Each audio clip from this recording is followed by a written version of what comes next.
Cup ಗೆದ್ದಂತಹ ಖುಷಿಯಲ್ಲಿ Virat Kohli dance ಮಾಡಿದ್ದಾರೆ. ಖಾಸಗಿ ಹೋಟೆಲ್ನಲ್ಲಿ ಡೊಳ್ಳು ಸದ್ದಿಗೆ ನೃತ್ಯವನ್ನು ಮಾಡಿದ್ದಾರೆ. ಕಪ್ಪನ್ನ ಹಿಡಿದು ಕುಣಿದು ಕುಪ್ಪಳಿಸಿದ್ದಾರೆ ಕೃಣಾಲ್ ಪಾಂಡ್ಯ. ಕಪ್ ಗೆದ್ದ ಖುಷಿಯಲ್ಲಿ ವಿರಾಟ್ ಕೊಹ್ಲಿ ಡ್ಯಾನ್ಸ್ ಮಾಡಿರುವಂತಹ ವಿಡಿಯೋ ಸದ್ಯಕ್ಕೆ ಎಲ್ಲೆಡೆ ವೈರಲ್ ಆಗ್ತಾ ಇದೆ. ಈ ಖಾಸಗಿ ಹೋಟೆಲ್ನಲ್ಲಿ ಆಯೋಜನೆ ಮಾಡಿದಂತಹ ವಿಕ್ಟರಿ ಪಾರ್ಟಿಯಲ್ಲಿ ನಮ್ಮ ಹೆಮ್ಮೆಯ ವಿರಾಟ್ ಕೊಹ್ಲಿ ದೇಸಿ ಶೈಲಿಯ ಡೊಳ್ಳು ಸದ್ದಿಗೆ ಸಖತ್ತಾಗಿ ನೃತ್ಯವನ್ನು ಮಾಡಿದ್ದಾರೆ. ಕೊಹ್ಲಿ ಜೊತೆ ಇಡೀ ತಂಡ ಕುಣಿದು ಕುಪ್ಪಳಿಸಿದೆ. ಇನ್ನು ಕಿಂಗ್ ಕೊಹ್ಲಿ ಡ್ಯಾನ್ಸ್ ಮಾಡ್ತಾ ಇದ್ರೆ ಅಲ್ಲಿ ಕ್ರೇಜ್ ಯಾವ ರೇಂಜ್ಗಿರುತ್ತೆ ಅಂತಂದು ಹೇಳಿ ಊಹೆ ಕೂಡ ಮಾಡ್ಕೊಳ್ಬಾರ್ದು, ಅಷ್ಟು ಮಟ್ಟಿಗಿರುತ್ತೆ. ನೋಡಿ ಯಾವ ರೀತಿಯಾಗಿ ಸ್ಟೆಪ್ ಹಾಕ್ತಾ ಇದ್ದಾರೆ ಅಂತ ಹೇಳಿ.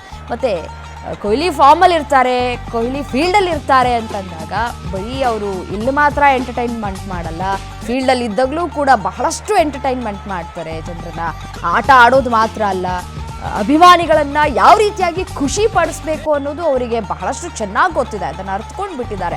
ಕೃಣಾಲ್ ಪಾಂಡ್ಯ ನೋಡಿ ಯಾವ ರೀತಿಯಾಗಿ ಡೊಳ್ಳು ಕುಣಿತಕ್ಕೆ ಸ್ಟೆಪ್ಸ್ ಹಾಕ್ತಾ ಇದ್ದಾರೆ ಕಪ್ಪನ್ನು ಹಿಡಿದುಕೊಂಡು ಅಂತ ಹೇಳಿ ದೃಶ್ಯದಲ್ಲಿ ಗಮನಿಸಿದ್ರೆ ಗೊತ್ತಾಗುತ್ತೆ. ಸದ್ಯ ಕೊಹ್ಲಿ ಅವರ ಈ ಮಾಸ್ ಡ್ಯಾನ್ಸ್ ಏನಿದೆ ಅದು ಸಿಕ್ಕಾಪಟ್ಟೆ ಸಖತ್ ವೈರಲ್ ಆಗ್ತಾ ಇದೆ. ಸೋಷಿಯಲ್ ಮೀಡಿಯಾದಲ್ಲಿ ಸಾಕಷ್ಟು ಕಮೆಂಟ್ಸ್ಗಳ ಮಹಾಪೂರ್ವೇ ಹರಿದು ಬರ್ತಾ ಇದೆ ಈ ಒಂದು ಸ್ಟೆಪ್ಸ್ಗೆ.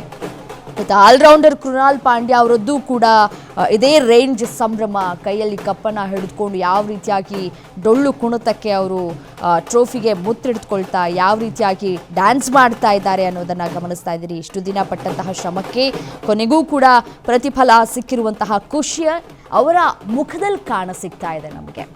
ಒಬ್ಬೊಬ್ಬರು ಫೇಸ್ ಎಕ್ಸ್ಪ್ರೆಷನ್ ಇದೆಯಲ್ಲ ಅದು ಒಂದೊಂದು ಕಥೆಯನ್ನು ಹೇಳುತ್ತೆ. ಟೀಮ್ ಎಫರ್ಟ್ ಇದೆಯಲ್ಲ, ಈ ಬಾರಿ ಕೊಹ್ಲಿ ಅವರು ಹೇಳ್ತಾ ಇದ್ರು ಸಾಕಷ್ಟು ಎಫರ್ಟ್ ಹಾಕಿದ್ವಿ ಮತ್ತು ಒಗ್ಗಟ್ಟಿನ ಪ್ರದರ್ಶನವನ್ನು ನಾವಿಲ್ಲಿ ಮಾಡಿದ್ವಿ, ಸೊ ಹಾಗಾಗಿ ನಮಗೆ ಗೆಲುವು ತಂದುಕೊಡೋದಕ್ಕೆ ಸಾಧ್ಯವಾಯಿತು ಅನ್ನುವಂತಹ ಮಾತುಗಳನ್ನು ಆಡಿದ್ರು. ಇಲ್ಲಿ ಒಬ್ಬರು ಆಡಿದ್ರು ಇಬ್ಬರು ಆಡಿದ್ರು ಅಂತಲ್ಲ, ಅವರ ಮಾತು, ಅವರ ನಡವಳಿಕೆ, ಅವರ ಬಿಹೇವಿಯರ್ ಪ್ರತಿಯೊಂದು ಕೂಡ ಅಭಿಮಾನಿಗಳಿಗೆ ಒಂದಷ್ಟು ಸ್ಫೂರ್ತಿಯನ್ನು ತಂದುಕೊಡುತ್ತೆ ಅಂತ ಹೇಳಿದ್ರು ಕೂಡ ತಪ್ಪಾಗಲಿಕ್ಕಿಲ್ಲ. ಅವ್ರು ಹೇಳ್ತಾ ಇದ್ರು ನಾವೆಲ್ಲರೂ ಸೇರಿಕೊಂಡು ಈ ಒಂದು ಕಪ್ಪನ್ನು ಗೆಲ್ಲೋದಕ್ಕೆ ಸಾಧ್ಯವಾಯಿತು. It's all about team work ಅಂತ ಹೇಳಿ.